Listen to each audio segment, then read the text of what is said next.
So, new business model for Elon Musk and his robot army on the way. Right now, the U.S. spends about $80 billion every single year incarcerating 2.3 million people in federal and state prisons. You don't have to put people in like prisons and stuff, I think. You know, like I think we may be able to give people a more, if somebody's committed crime, a more humane form of containment of future crime, which is if you say like you now get a free Optimus and it's just going to follow you around and stop you from doing crime. But other than that, you get to do anything. There's now some soft robotics that remember their shapes. We're going to have to understand hysteresis to understand why this is a really interesting breakthrough. We're going to talk about why some guys who are using ChatGPT for their dating profiles are giving this woman, Elena Dinopoulos, the ick. We're going to look at what it's like to be in the middle of a conspiracy theory, according to a conspiracy theory expert. Break down some of the hidden costs of tech billionaires that most people don't think about very often. Are these guys more lone geniuses or beneficiaries of loopholes? There's some new research that shows that large language models actually store memory and logic in different neural regions. Starting from stem cells, scientists now have a better understanding of how the brain actually builds itself out early in life all the way to a full-blown brain. Dr. Swarmadoo AI actually measured what happens at token 95,000. Turns out some things are aligning that make it seem like a memory failure. It's really fascinating stuff. Microsoft found a security flaw in AI chatbots that could expose conversational topics. Be ready for this. And artificial intelligence has helped an infertile man father a child after 20 years. That's right, it scanned through 2.5 million images. Can't believe that, just 2 out of all those millions. And they were used to create 2 embryos. Now, pregnancy has been achieved. Thanks to AI-guided technology. But you can see in my last video, I got 20,000 hype points. That was from 22 hype, so thank you for sharing those with me. All right, so let's dive into it. This is Elon Musk talking about humanoid robots. He says there will be an insatiable need and that there could be billions of them. And, you know, as an investor, it's going to hit $8 trillion. It's going to unlock $1 trillion for him. He's going to stay in control of it. And he's got to think through all of the different industries that humanoid robots can disrupt. And there are a lot of them. And honestly, I can't prove that he's wrong with some of these theses. The one involving jail it just caught me a little bit off guard. Like he might actually be all right on it, but just listen to this and tell me what you think. And it's just going to follow you around and stop you from doing crime. But other than that, you get to do anything. It's just going to stop you from committing crime. That's really it. You know, you don't have to put people in like prisons and stuff, I think. You know, like I think we may be able to give people a more, if somebody's committed crime, a more humane form of containment of future crime, which is. All right, so a more humane form of containment is to be watched and having a robot behind you that could physically restrain you anytime you go to do something illegal. You know, like if somebody doesn't commit crimes, they're just entitled to move around until they commit one. But if they do, then they need to be closely monitored by potentially a humanoid robot. So maybe every time you get in the car, it just hops in the passenger seat. Every time, you know, you go to sleep, it just stays in the room with you. And yeah, well, I mean, I don't know. I guess it would just stay in the room with you. So the jail cell isn't a physical location you stay in, but it's the eyes of an enforcer on you constantly, which is the point of putting people in jail. I looked it up. $80 billion is what it costs to incarcerate everybody in the US. That could be revenue for Tesla. I'm sure the government would pay money to Tesla to, you know, pay for that Optimus robot, police robot. Maybe it has a little badge on it or something says police. And then it just, God, can you imagine like somebody trying to go on a date and like, I'm sorry about the police robot, you know, I'm a criminal. Imagine somebody walks into a grocery store and they have it. But on the other hand, otherwise they wouldn't be able to even be out in public. They wouldn't be able to socialize. They wouldn't be able to contribute to the economy. It might be a better world. I'm just having to get my head around it. Tell me your thoughts. I mean, some people in the comments are saying worst idea ever, and others are saying, yeah, that should work out great. It's funny too, because what if people who are just rich have one follow them to help, just to carry things, to drive for them, to just be there to make their lives easier. So they're at the beach and it's just there to bring them drinks or whatever. It won't feel that much different than the ones probably that are there for prison. But hopefully if you've got a prison robot following you, you can't just be like, hey, can you grab me a martini? And it does it. Be like, no, I'm sorry, I'm a police robot. I'm just here to monitor you. You'll have to buy another one to do that. But then you'd have two of them, and maybe you could ask the one that you have to hold back the other, but that would be illegal. So then that would notify someone. It's just, it's quite the can of worms. All right, check out these new soft robots. We're going to talk about something called hysteresis. So this was new to me, but I found it really fascinating. So these researchers have found a new way for soft robots to move by embracing rather than eliminating a mechanical, quote, flaw called hysteresis. So hysteresis means that a system's motion doesn't exactly retrace itself when forces are reversed. So instead of fighting that effect, the researchers decided to use it as part of their design. And they're calling the result a hysteresis-assisted shape morphing robot concept. It just has two actuators, two tendons, two moving parts. Now, normally when you want a robot to move more, you add more actuators. But you can only pack so many into a robot. There's only so many joints, each one's a mechanical motor. And when you use hysteresis-aware shape morphing, even though it's kind of slower and funkier, you actually can allow the robot to change shapes in billions of different ways, independently controlling multiple bending sections and even growing or shortening like a plant. You know, think about how plants can just grow in all these crazy ways. I mean, it's not like there's a bunch of actuators. They're just constantly shifting towards what they need. More motors should equal more dexterity, but there's a limit. Like, how many motors can you fit into something? And then you have to have a larger AI system that can remember the mechanical memory of where it's been and how it should move in the future. So that becomes more computational. This is a pretty fascinating way to build a soft robot. And it's cool when you think about something that used to be a flaw like hysteresis and how it can become a superpower when used in a new novel way. And it points towards a future of more flexible, simpler, and more capable robots. Now, there were some thoughts of what this could be used for, like getting into small spaces, search and rescue, inspecting small areas. But minimally invasive surgery seems like it'd probably be one of the best. You could move around inside the human body, inside organs, to remove something or fix something or cut something out with minimal damage. Yeah, it seems like it moves kind of slow. It'd be weird to just cut a hole and like put that thing in your body and like let it go in there and do what it needs to do and wait for it to twist and turn like that. But that might be the least damaging thing that could be done. Hysteresis. Oh my gosh, total side note here, but I just was looking up hysteresis on YouTube to see what there is. And it took me to this video and I instantly remembered it. I haven't been to this YouTube channel for probably 5 years or something, but I remember physics videos by Eugene, and that I can't pronounce that last name, but man, this takes me back. Gosh, look at how many videos he's made since I last saw this. Okay, I remember this video a lot, the cross product and dot product visual explanation 9 years ago. There was one that had like this weird airplane. Oh, nature of time symmetry. I remember those crazy old school animations. Yes, calculus, trigonometry. I remember these two videos. Sorry, anyways, we don't have to go down this rabbit hole. I won't drag you down this rabbit hole with me, but this was just an interesting memory. It's about the time I started taking Adderall too, and I would think there's just something about the graph those of time versus distance this video is more much fondly smoother. than the average person should. All right, back on track, Dylan. Let's talk about Alina de Monopolis's article.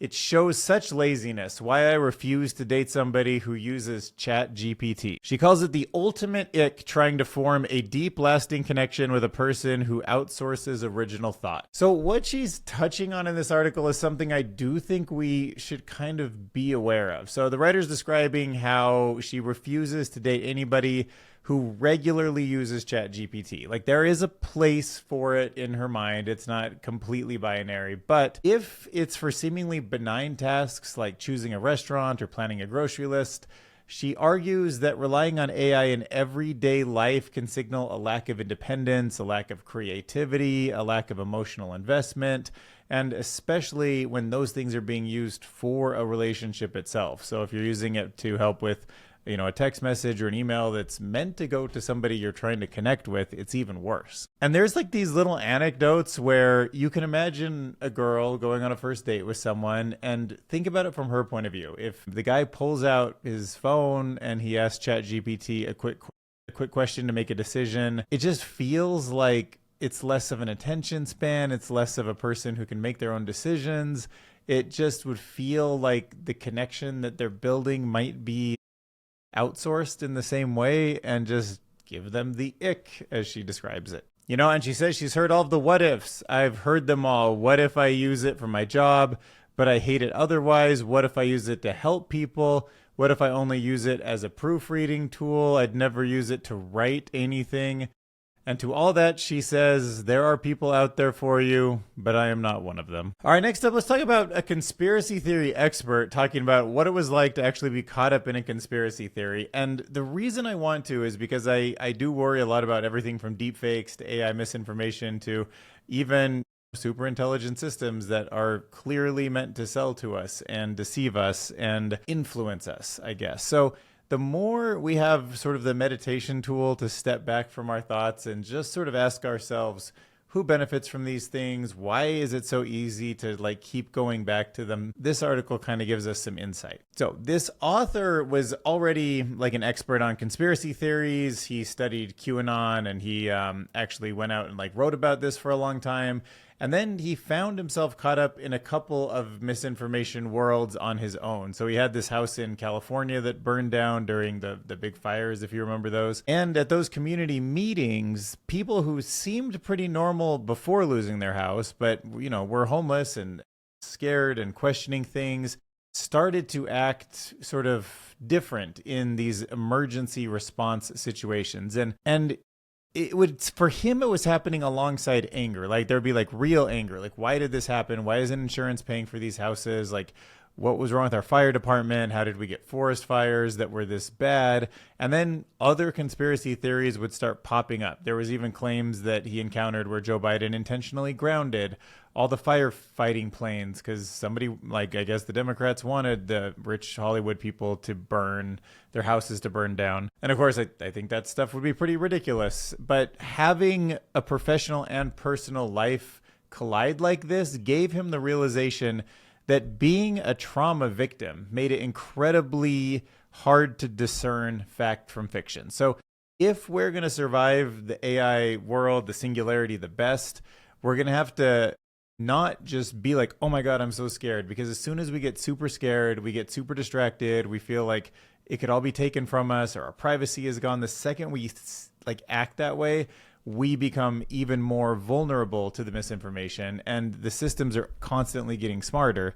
So it'll be even harder. And then to make things even worse, where he was in this group of people who had just lost their homes, that were very stressed out, that were starting to believe and all sorts, they're starting to rationalize all sorts of things that they wouldn't have before. There also was some things that were hoaxes and scams that were targeting them to try to get money. There were actual hoaxes and scams asking people to send them money so that they could get insurance claims paid and things like that that were preying and taking advantage of them. So there is still something to worry about, but to make the big jumps to conspiracy theories is still something you want to watch. And instead of actively kind of working through calmly, debunking the conspiracies at that moment, figuring out what the real solutions are, realizing that some of the problems that happened were maybe inevitable or more systematic problems that need to be tackled in a big way with a huge community paying attention to it and putting new mechanisms in place for the future, everything sort of came down to momentary instinct, and then as time moves on and people,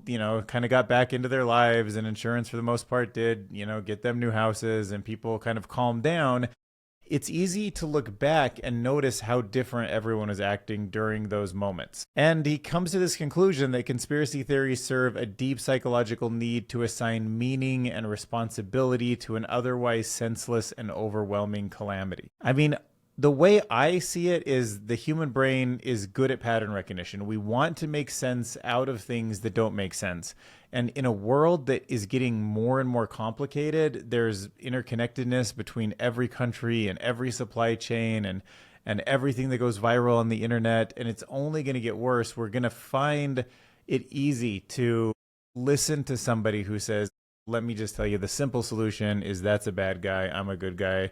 Give me, whatever, money, power, whatever. But those are people taking advantage of victims. That is them giving a false sense of hope. That is usually the person knowing full well they don't have any better answers. But when they act this way, they get what they want, so they just do it. All right, so in that vein, I also want to look at some of the systematic things that may or may not be true. Like, I can't tell you that this is exactly how they are. And if I did, then I would be no better than people trying to say that. But there is a world where I'm open to the opinion that in some sense, some of these billionaires that do have, stories of being lone geniuses at one point, creating Amazon and Tesla, not like creating Tesla, but taking it over early on and then, turning it into what it is and founding Facebook.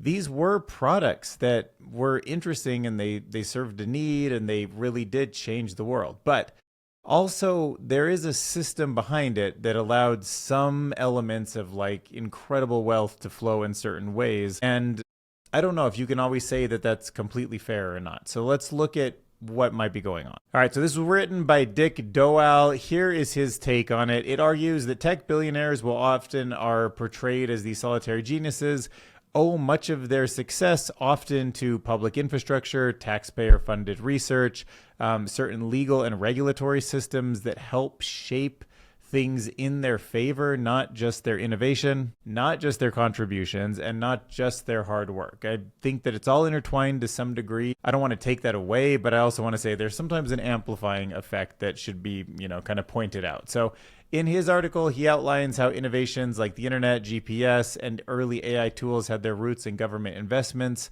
yet the fortunes that are built on those foundations escape proportionate taxation.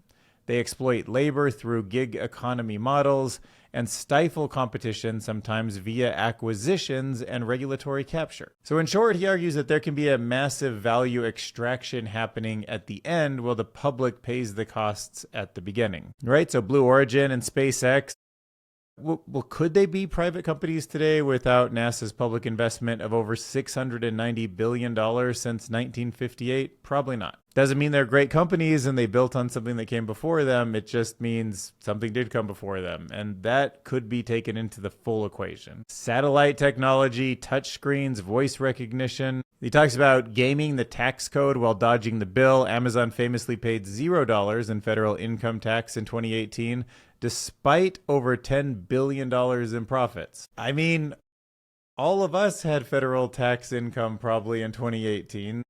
Well, maybe a few of us didn't, but I feel like if you didn't, you know something about, balancing an LLC's profit and expenses, so it all balances out perfectly. But it certainly, even if it's not against the law, the letter of the law, it feels different than the way most of us go about paying taxes. Not even saying that's bad or good, just like maybe that is good for keeping the economy afloat. It just is something most people don't do or get the benefit of. And maybe they should, but they just don't. Aspects of disrupting labor, but then offloading the costs. I remember one story where Walmart would keep people under a certain amount of hours so they still qualified for government welfare and things like that. Uber and Lyft classified drivers as independent contractors, stripping them of benefits, healthcare, and job security. Facebook acquired Instagram and WhatsApp not to improve their experience, but to neutralize their competition.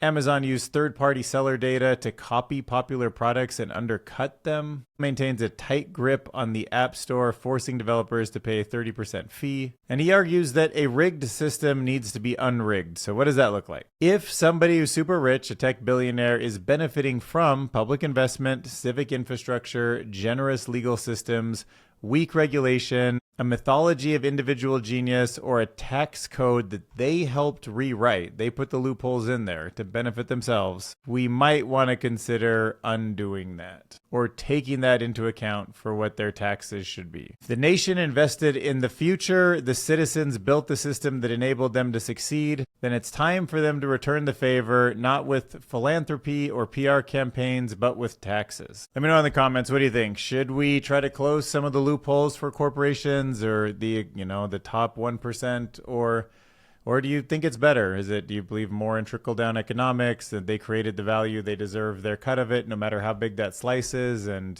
the opportunity to become a 100 billionaire or a trillionaire is what keeps America pushing forward with all of our innovation.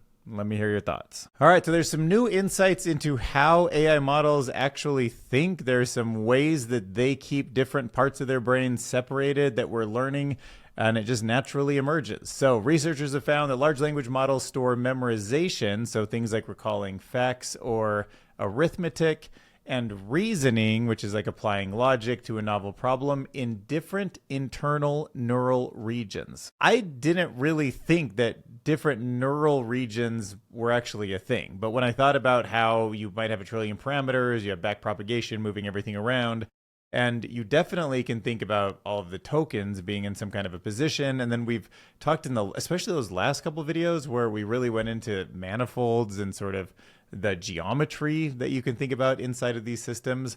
I guess certain geometry bunches up in a way that you can call it a neural region. And then it starts to look a little bit like how the human brain has parts of the brain that do different things. And, of course, this all just comes out of the training, but nonetheless, it does kind of feel like there are regions of the model's architecture, regions of the AI brain that do certain things, like some for memorization and another for reasoning. So by using a method that ranks components by curvature, so that's a mathematical measure of the model's weight matrices, the team showed that low curvature directions are heavily tied to memorized content, while higher curvature directions correspond more to reasoning tasks. I just think that's interesting, like really interesting, that you can look at potentially the shape of what's going on inside these black boxes, inside this thing that seems so intelligent when you put an input in and get an output out, that the low curvature areas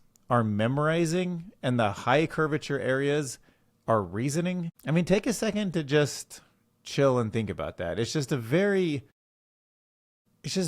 interesting that you could say, oh, we know some people who suck at memorizing, but they're pretty logical. And then we know some people who like have these amazing facts and they recall things all the time, and they're kind of stupid. Like they do weird things. They don't reason super well. And it makes me wonder if how everything they've learned is just aligned, if that's actually just explainable. All right, let's talk about the Atlas Network, the Brain Initiative.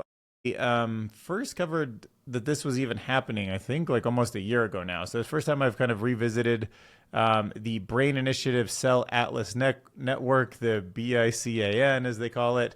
But they have now mapped out the human brain and how it develops from stem cells in the embryo through early adolescence, by tracking gene expression in individual cells and linking that to the cell's physical location in the cortex. So they discovered that around 30 distinct cell types emerge over time.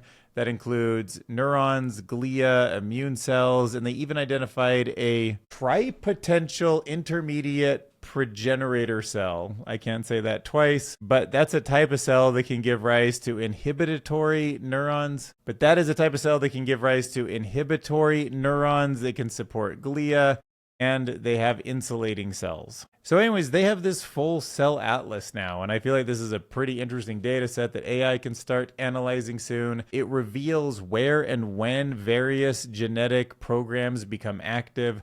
That might shed light into new architectures for AI and how disruptions might lead to neurotypical development disorders such as autism, schizophrenia, or brain cancer. But yeah, I guess the big thing is that tripotential progenitor.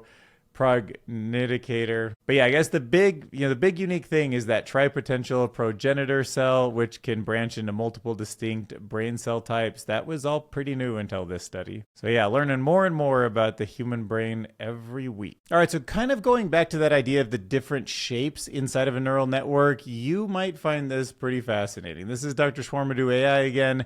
He measured what happens at token 95,000, and turns out transformers don't exactly forget in the sense that we normally think. They actually collide. I'll explain. So his experiment is using a smaller model, GPT-2, something we can still kind of get our head around. It's a small enough model that it's good to run experiments on, even though it's not incredibly intelligent in real life. It's fascinating for research. And he asked it to remember a 10-digit number at token position 500. And then he wanted to recall it again at token position 95,000. So basically, It's a little bit like working memory, like a human who says, like, remember this 10-digit number, go do some stuff, and then I'm going to test you to see if you still remember it. Now, the surprising discovery is that the model didn't forget because it ran out of memory. That's usually what people say, is by that token, it's lost its memory and it doesn't have enough memory to retain it, so it forgot. But actually, if you look at what's happening inside of the model, it's got an internal map that it's using to figure out what the next token is. And they basically, as the sequences get longer, start warping the shape. And because it's a smaller model, it can't really have as much shape to it. A bunch of things just end up getting so aligned that you can't distinguish what it was anymore. Like, it's a warping of a map that mixes things up. When like 10 things are pointing in the exact same direction, and then you say, what's over there? It's like, I see all this stuff I don't really know anymore. It's all aligned now to a point where I can't differentiate it. Like, the text is like literally crashing into each other in the same place, inside of some sort of geometry. It's the geometry inside the model getting distorted over huge stretches of text that's making it, quote, forget. And that also has some things that matter. Like, for example, more context in GPT-2 will not mean that it will be better at understanding. It's a geometry problem. It's not a context problem. All right, let's talk about a new Microsoft research security flaw vulnerability they discovered. It is dubbed Whisper Leak. And it turns out in large language models that are based on chatbot systems like ChatGPT and Copilot and all of those things, you can actually pull an encrypted conversation out. So although a conversation with a chatbot might be completely encrypted, right? By looking at the metadata, the packet sizes, the timing, how things are flowing back and forth, you can observe without actually eavesdropping something that looks a lot like eavesdropping, and it can be used to infer the topic of the conversation with very high accuracy, like 98% in many cases. So the way I think about this is, if two people were sending text messages to one another and I couldn't read it because it was encrypted, but I had some information, like they text each other in the evening, or they're really big pieces of data, meaning there's lots of characters. I could kind of assume like this might not be a work colleague, right? Because of the time of the day, because it's so much information late at night. That sounds like somebody who's conversating, and I might infer that that is, a family member or a romantic partner. Whereas if they're shorter lengths and they're more sporadic, or they work in chunks that seem more like the way businesses talk to one another, and they were, during the day, I might assume, oh, this is more of a business person. So without reading them, you can still infer stuff, right? This is just AI taking that to such a level that it almost knows exactly what people are saying. So this whole concept that even if a message is encrypted, you're not fully anonymous. The structure of how the data is transformed, how many packets, how long between each packet, that can reveal the subject of your chat. For the general public, this highlights a serious privacy gap. If you believe that using AI chatbots is both safe and private, you might very well be wrong. I think you are very wrong. Just because the content is encrypted, you may be underestimating how much information leaks simply through patterns of communication. You can see here they trained an AI program to distinguish sensitive target topics from everyday queries solely based on the data rhythm. All right, good news for people who are having fertility issues. There is new researchers that have developed an AI-guided system called STAR. STAR stands for Sperm Tracking and Recovery System. It is the STAR AI. And it can look at millions and millions and millions of photos through a microscope of a man's semen sample. Yeah, so it can do that in about 2 hours, and it can identify any viable sperm cells. So in cases that were previously considered like not usable, there are sometimes with millions of sperm in each, what I'm thinking about, and that it's just... sometimes there's just one or two, and finding that needle in a haystack, finding those 2 out of millions is actually doable now, thanks to AI and the STAR system. And researchers were even able to go in and find just the 2 of millions that were viable, and then take those, put them into an egg, and there is a confirmed pregnancy now. So the system flows the semen through a special chip that an AI can scan and detect rare sperm cells. Right here, we have two devices. One is a sperm observation device, and one is a sperm testing device. AI can now detect and isolate individual sperm cells in samples that were previously considered utterly devoid of sperm. Smash that hype button on YouTube. Swipe right on the comments on the mobile device. I would appreciate it if you would hype this video. If you don't have that button, a comment or joining the Patreon or sharing it would mean the world to me. And I will see you in the next video.